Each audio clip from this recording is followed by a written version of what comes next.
Schedule 1 made $151 million on Steam last year. R.E.P.O made $147 million. Peak sold 15 million copies at $8 each. All three are indie games made by small teams. $377 million combined. If you're making a game right now, those numbers should make you feel something. AppMagic tracked the number of indie games inside Steam's top 100 downloads going back to 2020. For years, that number hovered around 27 to 30. Then, Q3 2025 hit. 39. Q4, 48. Nearly half the top 100 on Steam are now indie. The top 20 indie titles hit $357 million in Q4 revenue alone, up from $165 million the year before. While those numbers were climbing, AAA was collapsing under its own weight.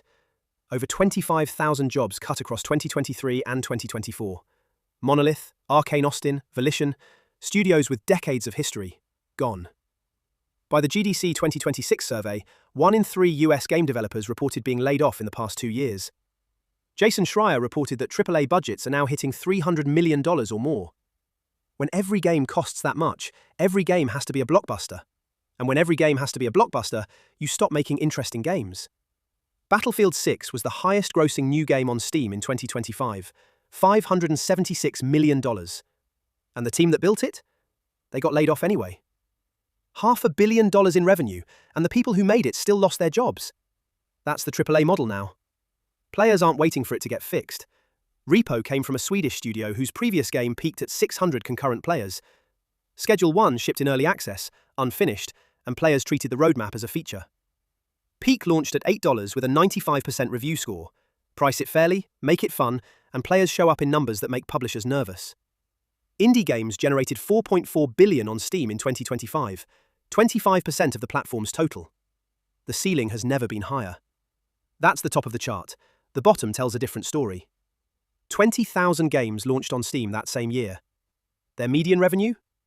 $249, not $1,000. More than 5,000 games didn't earn $100 total. The bottom 30% of the catalogue earned $37, combined. The indie market didn't get better, it got more extreme.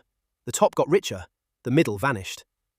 Every major indie hit of 2025 had one thing in common: cooperative multiplayer. Players streamed them, clipped them, and dragged friends in.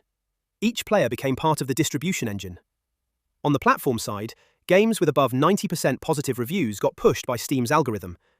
The ones below 70%? Silence. Yes, the window is real. AAA is slow, bloated, and spending $500 million to make games. Players are hungry.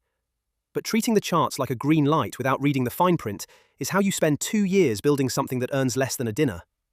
Build a game that spreads, not one that exists. One where every player creates the reason for the next person to buy it. Just don't confuse a bigger pie with a guaranteed slice.